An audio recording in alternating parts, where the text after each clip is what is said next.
नमस्कार।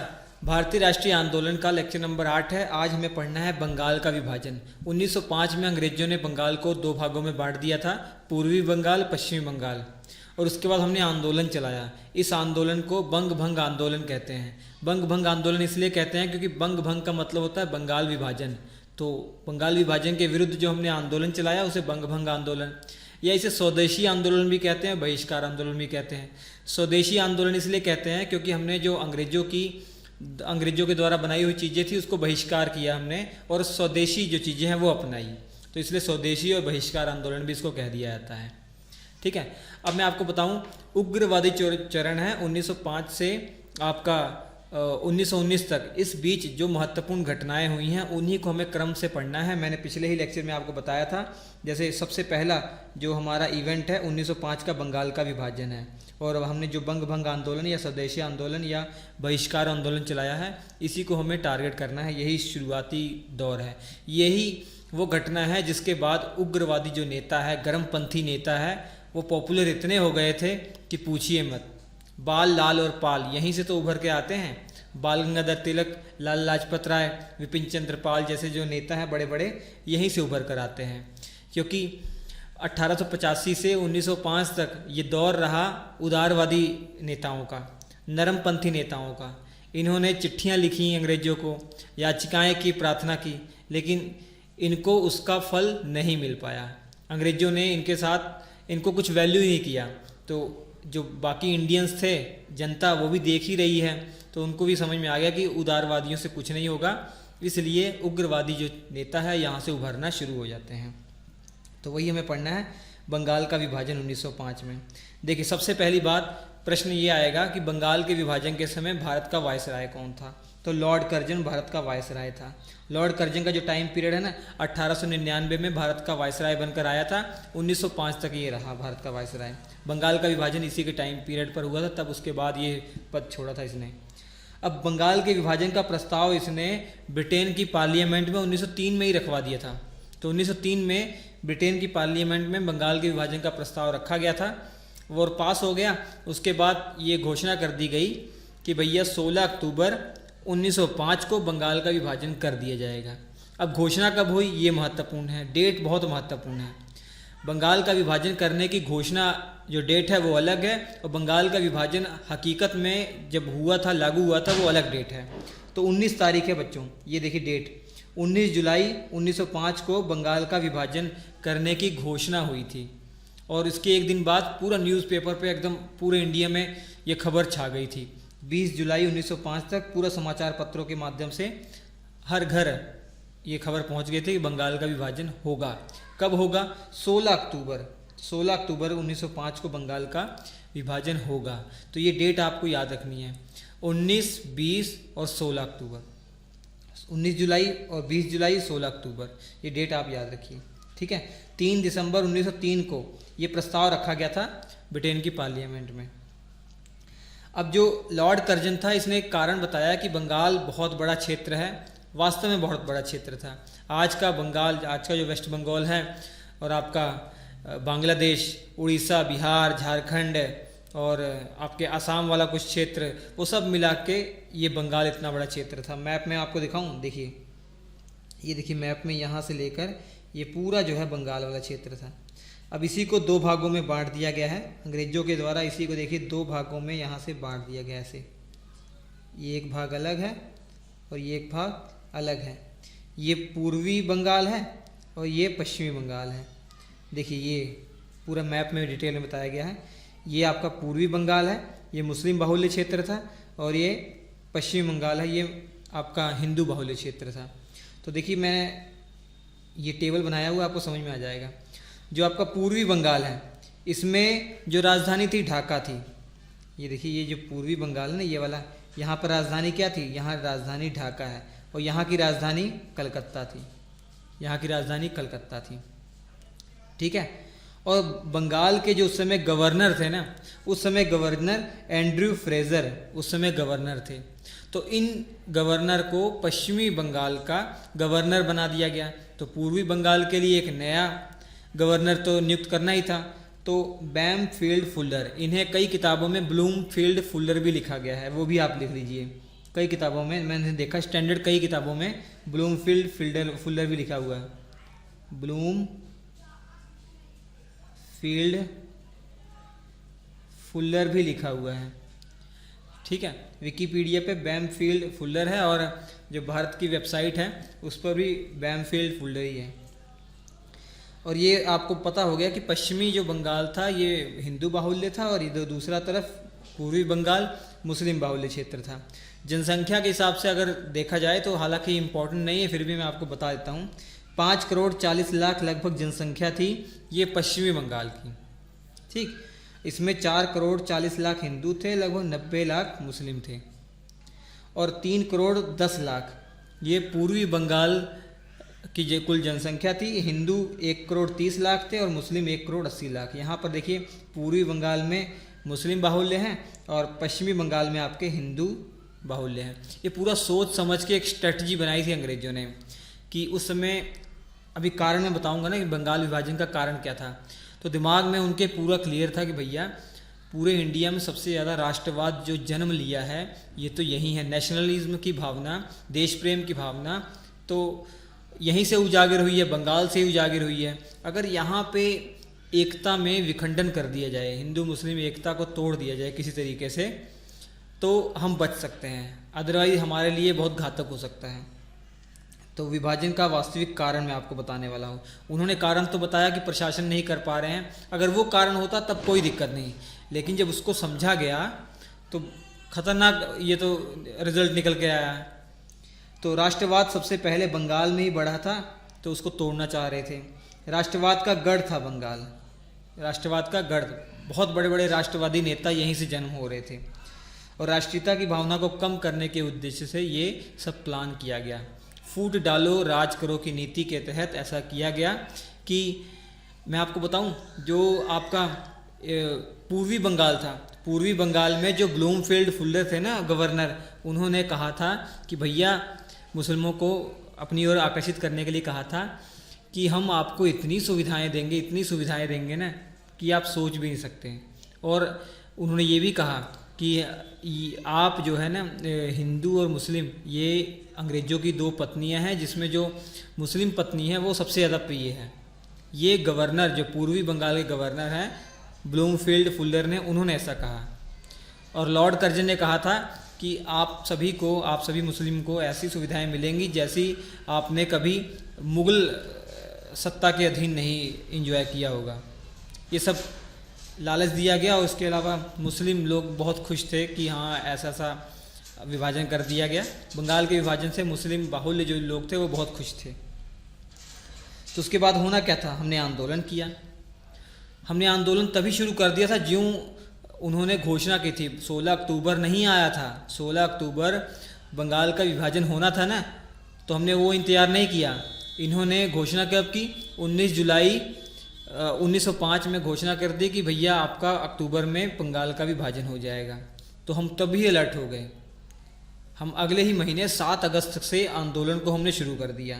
तो शुरुआत सबसे पहले आंदोलन कहाँ होती है, 7 अगस्त 1905 को कलकत्ता में जो एक टाउन हॉल है वहाँ पे कासिम बाजार के एक महाराजा थे जिनका नाम था मनिंद्र चंद्र, इनकी अध्यक्षता में एक सभा का आयोजन होता है। तो प्रश्न बनता है कि बंग भंग आंदोलन, स्वदेशी आंदोलन या बहिष्कार आंदोलन की शुरुआत कब होती है, 7 अगस्त को। कासिम बाजार के राजा हैं, महाराजा हैं मनिंद्र चंद्र, इन्हीं की अध्यक्षता में टाउन हॉल में एक सभा बुलाई जाती है। कलकत्ता के टाउन हॉल में एक सभा बुलाई जाती है। तो ये आपका क्लियर हो गया, ठीक है। ये मैं कलर दूसरा ले लेता हूँ तब सही अच्छा रहेगा। चलिए, ये आपका जो है एक पॉइंट क्लियर हो गया, समझ में आ गया। और यहाँ पर इस सभा में जो सबसे फेमस जो मतलब सदस्य थे, आप जानते ही हैं सुरेंद्रनाथ बनर्जी को, जो 2 बार ICS की परीक्षा भी निकाल चुके थे, जिनको अंग्रेजों ने उन पर गलत आरोप लगाकर नौकरी से निकाल दिया था। सुरेंद्रनाथ बनर्जी ने प्रस्ताव रखा। उन्होंने प्रस्ताव क्या रखा, उन्होंने कहा कि भैया हम एक फेडरेशन हॉल की स्थापना करेंगे। एक हॉल ऐसा होगा जहाँ पर मीटिंग होगी, और जो भी बातें होंगी इस बंगाल विभाजन के तहत ही होंगी, बंगाल विभाजन से संबंधित होगी। कैसे आंदोलन चलाना है, आगे की रणनीति क्या होगी। तो तो एक तरीके से इस आंदोलन का एक प्रतीक होगा ये हाल। तो ये प्रस्ताव किसने रखा? सुरेंद्र नाथ बनर्जी ने। सुरेंद्र नाथ बनर्जी ने प्रस्ताव रखा कि एक फेडरेशन हॉल की स्थापना की जाएगी जो इस बंगाल विभाजन के विरोध का प्रतीक होगा, और सारी बातें यहीं होंगी। जब भी आंदोलन से संबंधित कोई मीटिंग होगी यही मीटिंग होगी, ठीक है। और यहाँ पर यह भी कहा गया कि हम आंदोलन किस प्रकार का चलाएंगे, आंदोलन करना है तो आंदोलन में क्या होगा। तो यहाँ पर रखा गया कि प्रस्ताव कि भैया हम स्वदेशी आंदोलन चलाएंगे और बहिष्कार करेंगे। हम अपनी जो चीज़ें हैं, हमारे इंडियंस के द्वारा बनी हुई चीज़ें हैं, उनको अपनाएंगे और विदेशी चीज़ों को बहिष्कार करेंगे, ठीक है। उनके अंग्रेज़ों द्वारा जो चीज़ें बनाई गई हैं, कपड़ा हो चाहे चूड़ियाँ हो, सब उसका हम बहिष्कार करेंगे। उनकी होली जलाएंगे, होलिका दहन जैसे होता है ना, वो करेंगे। सब उनके सामान को इकट्ठा करके जो हमारे घरों में उनका सामान है उनको एक जला देंगे। बहिष्कार करने का ये एक तरीका था। अब उसके बाद ये तो एक तरीके से हमारे लोगों ने अल्टीमेटम दिया था, एक धमकी कह सकते हैं कि अगर 16 अक्टूबर को बंगाल का विभाजन होता है तो ये सब करेंगे। हमने अंग्रेज़ों के सामने एक मैसेज देने का प्रयास किया था, लेकिन अंग्रेज़ तो अंग्रेज़, उन्होंने सुना नहीं। उन्होंने 16 अक्टूबर 1905 को बंगाल का विभाजन कर दिया, ठीक है। उसके बाद हमने भी आंदोलन में जो कहा था करने के लिए वो सब हमने किया। एक दिमाग में ये बात रखिएगा कि प्रश्न पूछा जाता है कि शुरुआत किसके द्वारा हुई, इस आंदोलन का जो नेतृत्व है शुरुआत में किसके द्वारा हुआ। तो सुरेंद्र नाथ बनर्जी के द्वारा, आप याद रखेंगे, सुरेंद्र नाथ बनर्जी के द्वारा। इसके अलावा जो बहिष्कार जो शब्द है ना कि हम बहिष्कार करेंगे अंग्रेज़ों की चीज़ों का, तो वो बहिष्कार का आइडिया किसने दिया ये भी पूछा जाता है। तो कृष्ण कुमार मित्र ने बहिष्कार करने का जो सुझाव है कृष्ण कुमार मित्र के द्वारा किया गया। ये इंपॉर्टेंट चीज़ें हैं। अब आनंद मोहन बोस के बारे में कौन नहीं जानता, जो इंडियन एसोसिएशन एक संस्था की स्थापना हुई थी कलकत्ता के अंदर 1876 ईस्वी में, उसमें किसके द्वारा हुई थी? इन्हीं के द्वारा हुई थी, आनंद मोहन बोस और सुरेंद्रनाथ बनर्जी के द्वारा। तो ये वही आनंद मोहन बोस हैं जो कैम्ब्रिज यूनिवर्सिटी से पढ़ के आए हुए हैं। इनके बारे में बताया था मैंने। इन्होंने फेडरेशन हॉल, कलकत्ता में फेडरेशन हॉल की नींव रख दी। तो सब चीज़ें क्लियर होनी चाहिए। अभी तो 7 अगस्त को जब मीटिंग हुई थी तो सुरेंद्रनाथ बनर्जी ने कहा था कि हम एक फेडरेशन हॉल खोलेंगे अगर ये बंगाल का विभाजन लागू होता है तब। बंगाल का विभाजन लागू हो गया। अब जैसा सुरेंद्रनाथ बनर्जी ने कहा था, अब नींव रखनी थी, अब फेडरेशन हॉल बनाना था। तो शुरुआत में फिर नींव किसने रखी? ये नींव रखी आनंद मोहन बोस ने। सुरेंद्रनाथ बनर्जी, आनंद मोहन बोस जुड़े हुए हैं, तो आप ये याद कर सकते हैं आसानी से, ट्रिक भी आपके लिए होगी। अब रविंद्रनाथ टैगोर जी को कौन नहीं जानता। 2 देशों का इन्होंने राष्ट्रगान लिखा हुआ, हमारे भारत का और बांग्लादेश का, अमार सुनार बांग्ला, इसी तरीके का कोई उनका नेशनल एंथम है, वो लिखा हुआ है इन्होंने एक सुझाव दिया कि भैया इस दिन हमको राखी दिवस मनाना चाहिए, क्योंकि राखी दिवस क्या होता है, एक विश्वास का प्रतीक होता है, एक एकता का प्रतीक होता है। तो ये हमको संदेश देना चाहिए अंग्रेज़ों को, आप जितना मर्जी कोशिश कर लो हमको अलग करने का, लेकिन हम अलग नहीं हैं, हमारे दिल अभी भी जुड़े हुए हैं। तो ये संदेश देने का प्रयास किया गया रविंद्रनाथ टैगोर के द्वारा। और इसके अलावा रामेंद्र सुंदर त्रिवेदी जी ने ये सुझाव दिया कि हमको इस दिन शोक दिवस मनाना चाहिए। तो बंग भंग जब हुआ था हमारा, तो इस दिन को शोक दिवस भी मनाया गया, राखी दिवस भी मनाया गया। ये परीक्षा में पूछा जाता है। तो ये किसके द्वारा सुझाव दिए गए ये आप अभी याद कर लीजिए, बहुत इंपॉर्टेंट तथ्य हैं, रामेंद्र सुंदर त्रिवेदी जी के द्वारा। और इस आंदोलन का जो मेन थीम सॉन्ग था, नारा था वंदे मातरम। इतना वंदे मातरम गाया जा रहा था, इतना वंदे मातरम गाया जा रहा था कि वंदे मातरम नाम सुनते ही अंग्रेज आग बबूला हो उठते थे। उनको कानून बनाना पड़ा, उनको नियम लागू करने पड़े कि कोई भी वंदे मातरम नहीं गाएगा, जो गाएगा उसको ये सजा दी जाएगी। इतना खतरनाक ये वंदे मातरम हो चुका था, इस पूरे आंदोलन का एक प्रतीक हो चुका था वंदे मातरम। जहाँ सभाएं हो रही हैं वंदे मातरम वंदे मातरम। तो आंदोलन का ये शीर्षक गीत था। वंदे मातरम आप सभी को पता है कि बंकिम चंद्र चटर्जी या बंकिम चंद्र चट्टोपाध्याय भी उनको कहते हैं, इन्हीं के द्वारा लिखा गया है। आप एक बार कमेंट करके ये बता दीजिएगा कि वंदे मातरम भारतीय राष्ट्रीय कांग्रेस के किस अधिवेशन में पहली बार गाया गया? अधिवेशन कहाँ हुआ था, किस वर्ष हुआ था, उसके अध्यक्ष कौन थे, ये जल्दी से कमेंट बॉक्स में आप बताइएगा। अब स्वदेशी आंदोलन को पता है आपको, पूरे इंडिया में प्रसार कर दिया गया। इसी से खफा थे उदारवादी नेता। तो अभी आगे चलकर उदारवादी और उग्रवादी जो अलग होंगे ना 1907 में सूरत वाले विभाजन में, दोनों के बीच में बंटवारा हो जाएगा। वो बंटवारे का मेन कारण यही है आंदोलन। वो कह रहे थे कि आंदोलन को, उदारवादी कह रहे थे आंदोलन केवल बंगाल में ही सीमित रखिए, लेकिन उग्रवादी कह रहे थे नहीं, ये मौका है, हमें पूरे भारत में इस आंदोलन को फैलाना है, पूरे भारत के अंदर राष्ट्र भावना जगानी है। उदारवादी कह रहे थे कि भैया आप जो बहिष्कार कर रहे हो ना, ठीक है बहिष्कार करो, लेकिन उनके द्वारा जो बनाई गई चीज़ें हैं, जैसे कपड़े हैं, खाने पीने का सामान, उसको बहिष्कार कीजिए ना। आप सर्विस को बहिष्कार मत कीजिए, उनके द्वारा बनाए गए स्कूलों को बहिष्कार मत कीजिए, उनके द्वारा हॉस्पिटल बनाए गए उनको बहिष्कार मत कीजिए। लेकिन उग्रवादी नेता कह रहे थे, गर्मपंथी नेता कहते थे कि बहिष्कार है तो पूरी तरीके से बहिष्कार हो, चाहे स्कूल हो उनके स्कूलों से हट जाइए, चाहे उनके हॉस्पिटल में जो नौकरी कर रहा हो या उनके हॉस्पिटल में मत जाइए, जो सरकारी नौकरी कर रहे हैं इंडियंस वो छोड़ दें उनकी। तो पूरी तरीके से हर क्षेत्र में बहिष्कार होना चाहिए, ये उग्रवादी नेताओं का कहना था। तो इन दोनों में इस बात को लेकर मतभेद था, और 1907 में आते आते इतना मतभेद बढ़ जाएगा कि दोनों अलग हो जाएंगे, और यही मेन कारण होगा इस आंदोलन के विफल होने का। तो महाराष्ट्र और पुणे वाले इलाके, महाराष्ट्र वाले इलाके में बाल गंगाधर तिलक ने मोर्चा संभाला। ठीक है, उन्होंने इस आंदोलन को कैसे बढ़ाया, ये महाराष्ट्र वाले इलाके में उन्होंने इस आंदोलन को कैसे बढ़ाया?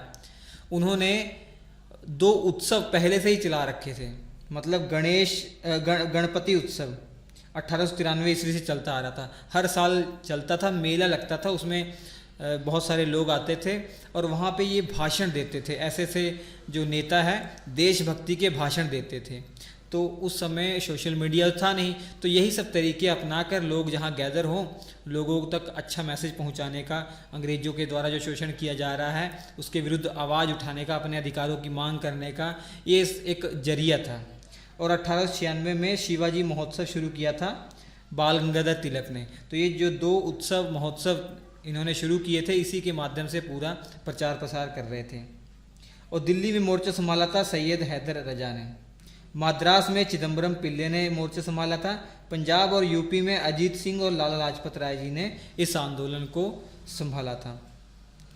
अब इसके बाद 1905 में कांग्रेस का अधिवेशन होता है। 16 अक्टूबर को ये घोषणा होती है और कांग्रेस का बनारस अधिवेशन होता है 1905 में। आपको पता ही है कि हर साल अधिवेशन होते थे। तो बनारस अधिवेशन अध्यक्षता गोपाल कृष्ण गोखले के द्वारा की जाती है।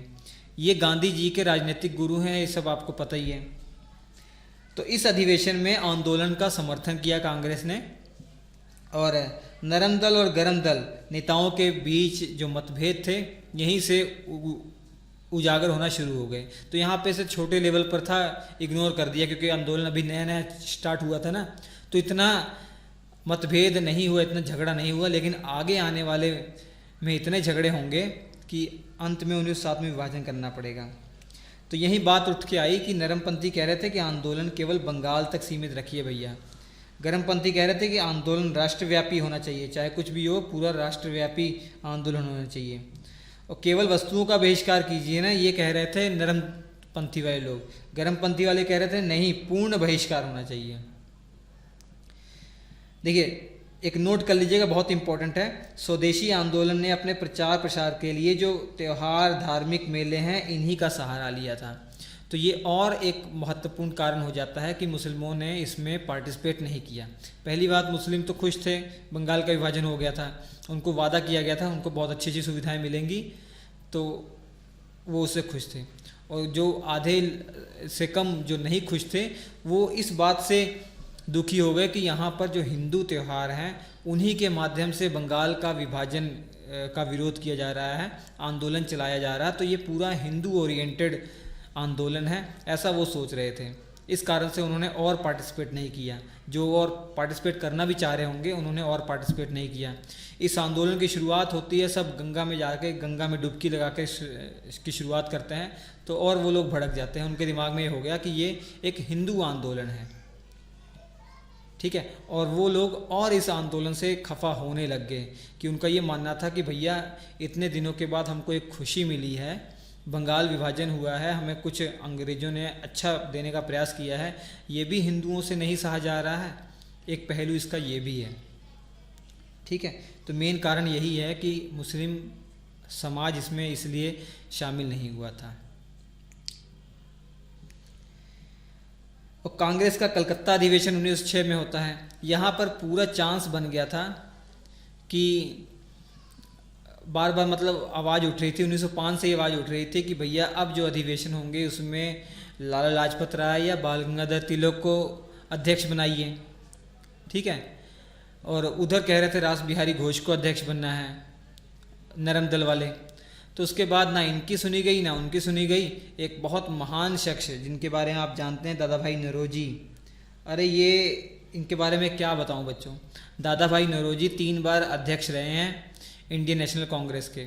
एक बार 1886 में कलकत्ता में अधिवेशन हुआ था, और दूसरी बार आपका 1893 में लाहौर में अधिवेशन हुआ था। उसके बाद 1906 ईस्वी में, ये 1906 वाला है जब कलकत्ता में अधिवेशन होता है। और ये हाउस ऑफ कॉमन के भी सदस्य रह चुके हैं, जो ब्रिटेन की पार्लियामेंट का लोअर सदन है ना, वहाँ के सदस्य रह चुके हैं। सबसे पहले जो ड्रेन वेल्थ थ्योरी है कि मतलब धन निष्कासन सिद्धांत, अंग्रेज यहाँ से कितना पैसा कैसे कैसे लूट के लेके जा रहे हैं पिछले 100-150 सालों में, वो इन्होंने सबसे पहले बताया। तभी तो कहा जाता है ना कि हमारा देश जब 1757 से ही गुलाम हो गया है, 100-150 सालों तक, 100-125 सालों तक हमको, हमारे लोगों को पता ही नहीं चला कि भैया वो गुलाम है। उनको समझ में नहीं आया कि गुलाम है। उन्होंने ये इस दिमाग में ठान लिया कि अच्छा यही जीवन है, ऐसे ही है सब, क्योंकि राष्ट्र भावना थी नहीं, देश क्या होता है कुछ पता ही नहीं है उनको, बस अपने गांव अपने घर से मतलब है। तो 100-125 साल तक पता ही नहीं लगा उनको कि हम गुलाम हैं। कांग्रेस के मन से पहली बार स्वराज की मांग बच्चों इसी अधिवेशन के तहत हुई। ये प्रेशर था उग्रवादी नेताओं का कि स्वराज की मांग। यहाँ पर स्वराज जो शब्द है इसका मतलब कांग्रेस से यही था कि जो इंडिया का प्रशासन हो रहा है ना, उसमें पार्टिसिपेट करने के लिए हमको दिया जाए, भले पूरा मेन मालिक है वो अंग्रेज ही रहे, ये साम्राज्य अंग्रेजों का ही हो, लेकिन यहाँ पर रूल हमारे ही लोग करें, ये स्वराज का मतलब है। ऐसा नहीं स्वराज का मतलब हमारा राज आ गया आप सब स्वतंत्र कर दीजिए जैसे आज है, ये स्वराज नहीं मांग रहे थे वो लोग, डोमिनियन स्टेटस मांग रहे थे। मतलब अंग्रेजों के अधीन ही हमारा इंडिया हो, लेकिन यहाँ पर जो रूल कर रहे हैं जैसे गवर्नर हैं, और गवर्नर के अंदर जो ICS अधिकारी सारे हैं, पुलिस हैं, वो सारे इंडियंस हों, ठीक। ये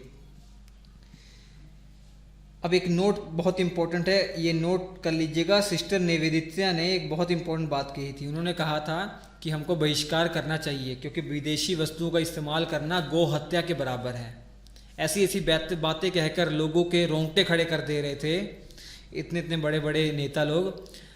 तो फिर बहिष्कार आंदोलन तो अपने चरम सीमा पर पहुंच ही गया था, लेकिन जब विभाजन हो जाता है नरम दल गरम दल का, तब काम खराब हो जाता है। एक नोट इम्पोर्टेंट, आपको रविंद्रनाथ टैगोर के बारे में भी लिखना है। शुरुआत में तो रविंद्रनाथ टैगोर इस आंदोलन के साथ थे। उन्होंने कहा था कि राखी दिवस मनाइए, तो इस आंदोलन के साथ थे, लेकिन समय बीतने पर वो देख रहे थे कि बहिष्कार बड़े लेवल पर हो रहा है। अंग्रेजों के स्कूल, हॉस्पिटल, कॉलेज सब बहिष्कार किए जा रहे हैं। जो बच्चे वहाँ पढ़ रहे हैं, शिक्षा ले रहे हैं, वो सब छोड़ छाड़ दे रहे हैं और सब पार्टिसिपेट कर रहे हैं आंदोलन में। तो उनको ये समझ में आ गया, अगर भैया हम इतने सक्षम तो हैं नहीं कि हमारे स्कूल हैं, हमारे कॉलेज हैं, तो हमारी जो ये वाली पीढ़ी है वो अनपढ़ ही रह जाएगी। तो इसलिए उन्होंने इस आंदोलन का साथ छोड़ दिया। उन्होंने लोगों से अपील की कि आप स्कूल कॉलेज मत छोड़िए, क्योंकि हमारे पास इतनी सुविधा नहीं है कि हमारे इंडिया के स्कूल कॉलेज हों, स्वदेशी स्कूल कॉलेज हों, आप पढ़ाई कर सकें। इससे बहुत बड़ा वर्ग कमज़ोर ही रह जाएगा, अनपढ़ ही रह जाएगा। तो ये उनकी सोच थी, इसलिए उन्होंने इस आंदोलन का साथ छोड़ दिया था। ये पूछा जाता है प्रश्न। और रविन्द्रनाथ टैगोर के बारे में बता ही दिया कि 2 देशों का इन्होंने राष्ट्रगान लिखा हुआ है, भारत का और बांग्लादेश का। बंग भंग आंदोलन की विशेषताएं। 1857 की क्रांति हुई थी, उसमें तो अलग अलग इतिहासकारों में मतभेद है कि ये कोई कहता है कि ये पहला स्वतंत्रता संग्राम था, कोई कहता है कि नहीं, कोई स्वतंत्रता संग्राम नहीं था, लेकिन इसको तो कोई नहीं रोक सकता। इस पे सबके मत जो हैं एक ही हैं, इस पे सबके मत एक ही हैं कि ये एक राष्ट्रीय आंदोलन था, ये एक राष्ट्रीय आंदोलन था। तो बेझिझक कह सकते हैं इसको, ये राष्ट्रीय आंदोलन था। और इस आंदोलन में पहली बार ऐसा आंदोलन हुआ इतिहास में कि पहली बार महिलाएं घरों से बाहर निकली, अपनी जो चूड़ियाँ पहनती थी, जो सजने संवरने की जो चीज़ें अंग्रेजी चीज़ें थी, विदेशी चीज़ें थी, उनको बहिष्कार किया, चूड़ियाँ तोड़ी। ठीक है, तो ये पार्टिसिपेट किया महिलाओं ने भी। हर वर्ग ने इसमें साथ दिया था, लेकिन किसान खुलकर सामने नहीं आए, खुलकर साथ नहीं दिया। कुछ किसानों ने साथ दिया था, मुस्लिमों ने साथ नहीं दिया। तो मजदूर, ऐसा नहीं कि सभी मुस्लिम, कुछ मुस्लिमों ने साथ दिया था। मजदूर वर्ग खुलकर आए, महिला वर्ग ने साथ दिया, विद्यार्थियों ने साथ दिया, किसान इसमें बहुत कम आए। एक अपवाद है, ये वालीसाल सम्मेलन हुआ था, अध्यक्ष थे अब्दुल रसूद, इनकी अध्यक्षता में हुआ था। यहाँ बहुत किसान इकट्ठा हुए थे और बहुसंख्यक मुसलमानों ने इसमें पार्टिसिपेट नहीं किया था, क्योंकि कर्जन ने उनको बहका रखा था, बोला था ना कि मुगलों से ज़्यादा हम आपको सुविधा देंगे। और ब्लूमफील्ड क्या कह रहा था कि हमारी 2 पत्नियां हैं, हिंदू और मुस्लिम। जो हिंदू है वो अच्छी प्रिय पत्नी नहीं है, जो मुस्लिम पत्नी है वो प्रिय है। अनेक कॉलेज, उद्योग, धंधे, फैक्ट्री खोली गई। आंदोलन का नाम है स्वदेशी, तो स्वदेशी चीज़ें हम खोल रहे हैं। तो जैसे फॉर एग्जांपल के तौर पर आचार्य प्रफुल्ल चंद्र रॉय, इनके बारे में बताऊंगा मैं अभी, बहुत बड़े साइंटिस्ट हैं ये। इन्होंने बंगाल में केमिकल फैक्ट्री खोली थी। बंगाल में केमिकल फैक्ट्री की स्थापना आचार्य प्रफुल्ल चंद्र रॉय के द्वारा हुई है। चिदम्बरम पिल्ले बहुत इंपॉर्टेंट है, इन्होंने तमिलनाडु के तूतीकोरिन में स्वदेशी स्टीम नेविगेशन फैक्ट्री खोली, मतलब 1906 ईस्वी में। जो जहाज़ बनाती है ना, पानी वाली जहाज़ होती है जिसमें पर्दा सा लगा नहीं होता, हवा के माध्यम से चलती है, वो बनाने का कारखाना इन्होंने खोल दिया था तमिलनाडु में। और देश में 4 बड़े बैंकों की स्थापना हो गई। कौन कौन से? बैंक ऑफ इंडिया आज भी चलते हैं, 1906 ईस्वी में। बैंक ऑफ मैसूर 1913 ईस्वी में स्थापित किया। बैंक ऑफ बड़ौदा 1908 ईस्वी में स्थापित किया। सेंट्रल बैंक ऑफ इंडिया 1911 ईस्वी में स्थापित किया। तो ये 4 बड़े बड़े बैंकों की स्थापना हो गई है। स्वदेशी आंदोलन है ना, तो स्वदेशी चीज़ें ये हैं। इसके अलावा रविंद्रनाथ टैगोर का नाम याद रख लीजिए, बहुत बड़े आर्टिस्ट थे।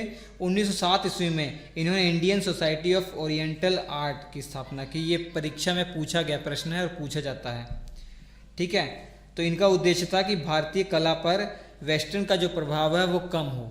अभी हम पर वेस्टर्न ही आर्ट जो है वो हम पर हावी था, तो भारतीय कला को बढ़ावा देने के उद्देश्य से इन्होंने एक Indian society of oriental art संगठन का स्थापना किया। धोबियों ने भी बहिष्कार किया, धोबियों ने भी साथ दिया था। उन्होंने विदेशी जो कपड़े हैं वो धोना बंद कर दिया। उन्होंने ये अनाउंसमेंट कर दिया कि जिनके जो घरों के कपड़े हमें आप धोने के लिए दे रहे हैं, अगर वो विदेशी कपड़े निकले हम नहीं धोएंगे, केवल इंडियन कपड़े ही धोएंगे। तो जो हमारे इंडियन लोग थे जो अभी सोए हुए थे, वो भी जाग गए कि भैया हमें अब इंडियन कपड़े ही खरीदने हैं, तभी धोए जाएंगे, जो अमीर लोग थे। अश्विनी कुमार बनर्जी ने, इन्होंने अकबर और मीर कासिम के सम्मान में उत्सव मनाने की सुझाव दिया। अश्विनी कुमार बनर्जी ने ऐसा क्यों किया? क्योंकि इन्होंने देखा मुस्लिम वर्ग जो साथ नहीं दे रहा है, तो इन्होंने ये बताया कि जैसे आप गणेश उत्सव, शिवाजी उत्सव मना रहे हैं ना, वैसे ही ये अकबर और मीर कासिम के सम्मान में उत्सव मनाइए, तो मुस्लिम वर्ग भी साथ आएगा। तो अश्विनी कुमार बनर्जी ने कहा। अब स्वदेशी आंदोलन का प्रभाव क्या पड़ा? भारत में क्रांतिकारी आंदोलन की शुरुआत हो गई है इसी के कारण। क्यों? बच्चे स्कूल छोड़कर, अपना इतना जज्बा उनमें आ गया लड़ने के लिए, आंदोलन करने के लिए, स्कूल छोड़कर सब कुछ त्याग के वो साथ दे रहे हैं आंदोलन का। और उसके बाद जो आंदोलन के लीडर हैं वो 1908 आते आते गायब हो जाते हैं।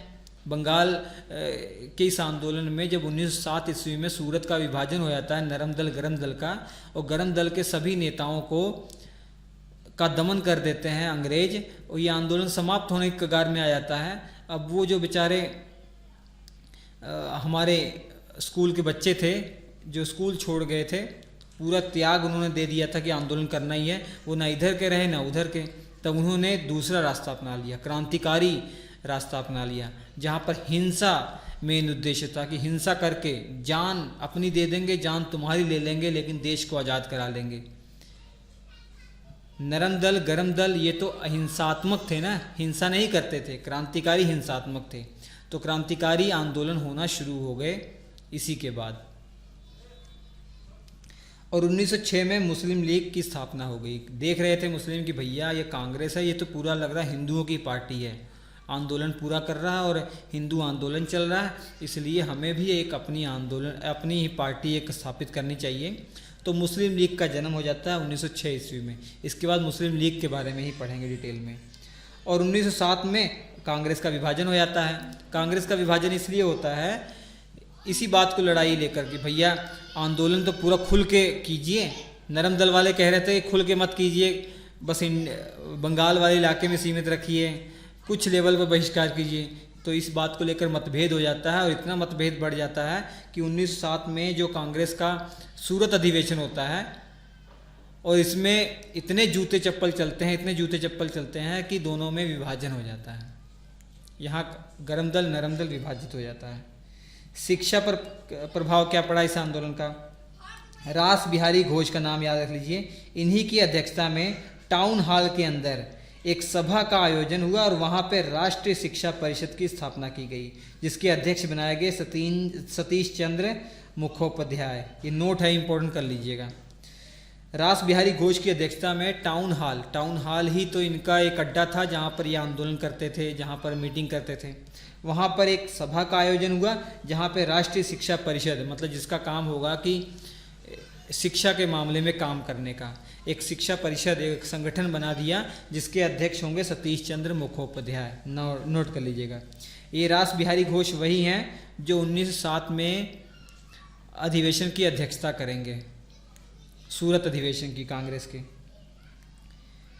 और टैगोर के शांति निकेतन जो एक संस्था स्कूल शिक्षा का एक बहुत बड़ा केंद्र था, इसी के जैसा बंगाल नेशनल कॉलेज की स्थापना की गई। किसके द्वारा? इसके पहले आचार्य कौन थे? अरविंद घोष। इसके पहले आचार्य कौन थे? अरविंद घोष। ये सब बातें हैं शिक्षा के क्षेत्र में। एक इम्पोर्टेंट नोट आप कर लीजिएगा कि सुबोध चंद्र मलिक, इन्होंने इस आंदोलन में शिक्षा के लिए 1 लाख रुपए की राशि दान की थी। कौन? सुबोध चंद्र मलिक। बहुत इंपॉर्टेंट शख्स हैं ये। 1 लाख की राशि इन्होंने दान की थी। इसके अलावा 25 जुलाई 1906 ईस्वी में बंगाल टेक्निकल इंस्टीट्यूट की भी स्थापना की गई, बच्चों को टेक्निकल शिक्षा देने के पर्पज से। 8 नवंबर 1905 को रंगपुर नेशनल स्कूल की स्थापना की गई। तो ये देख रहे हैं ना, स्वदेशी स्कूल स्वदेशी कॉलेज स्थापित किए जा रहे हैं। आंदोलन में शामिल सभी विद्यार्थियों को हतोत्साहित करने के लिए, मतलब उनके कॉन्फिडेंस लेवल को कम करने के लिए जो आंदोलन में शामिल हैं कि वो आंदोलन में पार्टिसिपेट ना करें, अंग्रेजों ने एक चाल चली। उन्होंने 2 सर्कुलर निकाले। सर्कुलर मतलब एक आदेश, 2 आदेश निकाले, जिसे कार्लाइल सर्कुलर कहा जा रहा है। जिनके द्वारा निकाला गया उनका नाम है ये लॉयन सर्कुलर निकाला गया। कार्लाइल सर्कुलर जो है 10 अक्टूबर 1905 को निकाला गया। बंगाल के मुख्य सचिव जो RW कार्लाइल थे, इन्हीं के द्वारा ये सर्कुलर, ये आदेश निकाला गया। इनमें ये आदेश किसको दिया गया? जो जिले के मैजिस्ट्रेट हैं, कलेक्टर हैं ना, उनको आदेश दिया गया। उनको यह आदेश दिया गया कि आपके क्षेत्र में जितने भी स्कूल कॉलेज हैं, उन स्कूल कॉलेज को ध्यान से रखो कि वो पार्टिसिपेट ना करें आंदोलन में। अगर वो पार्टिसिपेट उनके बच्चे करेंगे तो उस कॉलेज को हम बंद कर देंगे, या वहाँ पर जो हमारे सरकारी सहायता दी जा रही है वो हम बंद कर देंगे, उनको हम पनिशमेंट भी दे सकते हैं। ठीक है, तो ये था आपका कार्लाइल सर्कुलर। उसके बाद लॉयन सर्कुलर, ये मुख्य रूप से जो पूर्वी बंगाल था ना, वहाँ पे निकाला गया। तो ये विद्यार्थियों को बोला गया इस सर्कुलर के द्वारा, इस आदेश के द्वारा, कि आप आंदोलन में वंदे मातरम नहीं गाएंगे। जो जो वंदे मातरम गाएगा पकड़ा जाता है उसको सरकारी नौकरी नहीं मिलेगी भविष्य में, और जेल में ठूस दिया जाएगा वो अलग से। तो ये है, तो बच्चे भी परेशान हो गए, उनके भविष्य के साथ खिलवाड़ हो रहा है। तो इसी कारण से एक एंटी सर्कुलर सोसाइटी का गठन किया गया, जिसका काम इस आदेश के विरुद्ध लड़ने का था, जिसके सचिव सचिंद्र प्रसाद बसु थे। ठीक, बंगाल में राष्ट्रीय शिक्षा को फैलाने का सबसे बड़ा कार्य जो है ना वो डॉन सोसाइटी ने किया। ये डॉन सोसाइटी की स्थापना 1902 ईस्वी में ही हो गई थी। इम्पोर्टेंट प्रश्न है, डॉन सोसाइटी के द्वारा राष्ट्रीय शिक्षा को फैलाने में बहुत ही अच्छा रोल निभाया गया। इसके सचिव जो थे सतीश चंद्र मुखर्जी थे। विज्ञान पर क्या प्रभाव पड़ा? जगदीश चंद्र बोस, इन्होंने 2 सिद्धांत दिए इस दौर। इन्होंने 2 सिद्धांत दिए अपनी 2 पुस्तकों के माध्यम से। एक पुस्तक है प्लांट रिएक्शन। इस प्लांट रिएक्शन किताब में इन्होंने पौध प्रतिक्रिया सिद्धांत दिया, और कंपैरेटिव इलेक्ट्रोसाइकोलॉजी, तुलनात्मक इलेक्ट्रोसाइकोलॉजी सिद्धांत दिया इसमें। ठीक है, जगदीश चंद्र बोस ने। मतलब हमारे ये स्वदेशी वाला जो पोर्शन है ना, उसी में ये हम पढ़ रहे हैं कि हमारे देश के वैज्ञानिक आगे बढ़ रहे हैं, और इसी आंदोलन से कहीं ना कहीं प्रेरित होकर ऐसा काम किया जा रहा है। प्रफुल्ल चंद्र रॉय, ये वही हैं जिन्होंने केमिकल फैक्ट्री खोली थी, अभी बताया था मैंने। रसायन विज्ञान के प्रवक्ता, प्रेसिडेंसी कॉलेज के ये रसायन विज्ञान के प्रवक्ता थे। पहला भारतीय रसायन अन्वेषक इनको कहा जाता है, मतलब रसायन विज्ञान के पहले साइंटिस्ट मान लिए जाते हैं। इन्होंने बुक लिखी थी हिस्ट्री ऑफ हिंदू केमिस्ट्री, और बंगाल में केमिकल फैक्ट्री खोलने का श्रेय इन्हीं को जाता है। उद्योग धंधों पर क्या प्रभाव पड़ा? विदेशी वस्तुओं का बहिष्कार हमने किया, और स्वदेशी की मांग होनी ही थी। विदेशी वस्तुओं का बहिष्कार कर रहे हो, अब स्वदेशी की मांग होनी थी। इसी कारण से उद्योग धंधों में हमने बंगाल की केमिकल फैक्ट्री खोली, अभी बताया था मैंने, जिसने प्रफुल्ल चंद्र रॉय ने फैक्ट्री खोली है केमिकल की। साबुन बनाने वाला, कपड़ा धोने वाला, माचिस, ये सब कारखाने खुले हैं। कई बैंक भी खुले हैं, जो 4 महत्वपूर्ण बैंक बताए थे। तो ये सब अच्छे अच्छे काम हो रहे हैं स्वदेशी के क्षेत्र में। आंदोलन की असफलताएं क्या हैं? आंदोलन असफल क्यों रहा भैया? सबसे पहला बात तो है कांग्रेस का विभाजन हो गया 1907 ईस्वी में। सूरत अधिवेशन हुआ ना, इसमें कांग्रेस का विभाजन हो गया। अब कांग्रेस का जब विभाजन हो गया तो एक नरम दल हो गया, एक गरम दल हो गया, और 1906 में मुस्लिम लीग भी बन गया। तो 3 चीज़ें नज़र आ रही हैं। अंग्रेजों ने दिमाग लगाया नरम दल और मुस्लिम लीग को साथ ले लिया जाए, और गरम दल वाले को समाप्त कर दिया जाए। ये उन्होंने नीति अपनाई। तो गरम दल के जो मेन नेता थे ना, जैसे बाल गंगाधर तिलक, इनको 6 साल की सज़ा दे दी थी। मांडले जेल है ना बर्मा के अंदर, वहाँ पे 6 साल की सज़ा दे दी थी। क्यों? केसरी अखबार में इन्होंने क्रांतिकारियों से संबंधित न्यूज़ छाप दी थी। इस कारण से देशद्रोह का मुकदमा लगा दिया गया बहाने से। 6 साल की इनको सज़ा हो गई है। और मुस्लिम लीग स्थापित हो गई 1906 ईस्वी में। तो ये भी एक असफलता का कारण है। आंदोलन का जो नेतृत्व है वो एक नेतृत्व रहा ही नहीं। 1908 आते आते ये समाप्त हो गया। क्यों? बाल गंगाधर तिलक को जेल में कर दिया। उसके अलावा जो बड़े बड़े नेता, उग्रवादी नेता थे, विपिन चंद्र पाल, और इसके अलावा अरविंद घोष, इन सबको भी प्रताड़ित किया गया, और बाद में इन्होंने सन्यास ही ले लिया। और आपके जो लाला लाजपत राय थे, इनको कुछ समय के लिए जेल में भेजा गया। उसके बाद ये विदेश चले गए, अमेरिका चले गए। तो मेन जो नेता थे, उग्रवादी नेता, वो अब है नहीं। और बाकी नरम दल और जो आपके मुस्लिम लीग, इनको अंग्रेजों ने साथ ले लिया है। इनसे वादा कर दिया है कि आपके लिए हम अच्छा करेंगे। 1909 में जो एक्ट आएगा मार्लिमेंटो का, ये वादा कर दिया था आपको अच्छा करेंगे।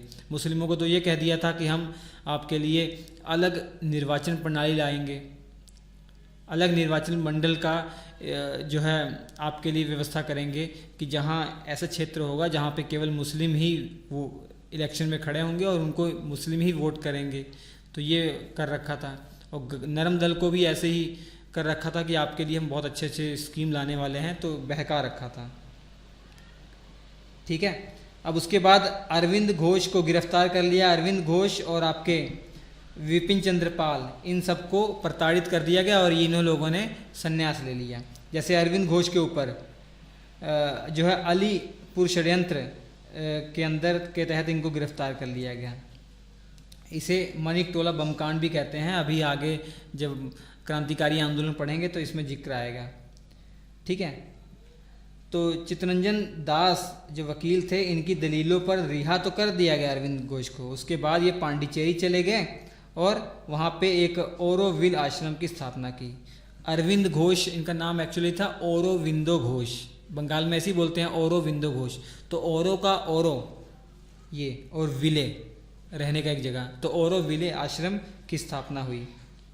लाला लाजपत राय अमेरिका चले गए। विपिन चंद्र पाल ने संन्यास ले लिया। 1911 में हाँ बंगाल का विभाजन रद्द तो कर दिया था 1911 में, लेकिन अंग्रेजों का जो मकसद था वो तो पूरा हो गया। अंग्रेजों का मकसद फूट डालो राज करो की नीति तहत वो दिल तोड़ना चाह रहे थे ना दोनों संप्रदाय के लोगों का, वो उन्होंने मकसद पूरा कर लिया था।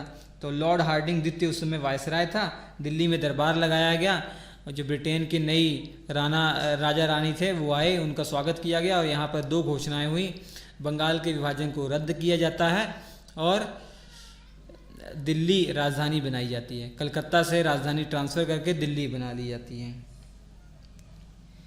अब जब लॉर्ड कर्जन चला गया था ना, लॉर्ड कर्जन, तो उसके जाने के बाद अरुंडेल समिति का गठन किया गया 1906 ईस्वी में। इसको ये काम दिया गया कि राजनीतिक सुधारों संबंधित जांच करने के लिए कहा गया कि भैया राजनीतिक सुधार किस प्रकार से किए जा सकते हैं। तो इसने बहुत सारी रिपोर्टें अपनी प्रस्तुत की। उसमें ये भी लिखा था कि जो कर्जन के द्वारा बंगाल का विभाजन करवाया गया है ना, ये सही नहीं था। तो इस अरुंडेल समिति में ऐसा कहा गया था। ठीक है, इस समिति ने बंगाल विभाजन को गलत बताया था। ये अरुंडेल समिति किसके टाइम पीरियड पर? लॉर्ड मिंटो सेकंड के टाइम पीरियड पर, उस समय वायसराय था, उसी के टाइम पीरियड पर अरुंडेल समिति का गठन किया गया। इसके बाद हम पढ़ेंगे मुस्लिम लीग के बारे में। तो ये बंगाल का विभाजन और बंग भंग आंदोलन या स्वदेशी आंदोलन, बहिष्कार आंदोलन समझ में आ गया होगा आपको। आ गया है तो लाइक कर दीजिएगा। इसके नोट्स मैं आपको प्रोवाइड करा रहा हूँ। Current affairs by Ravi personal group है, वहाँ पे इसके नोट्स आप ले लीजिएगा। हम आपसे मिलते हैं अगले एपिसोड में, तब तक के लिए नमस्कार।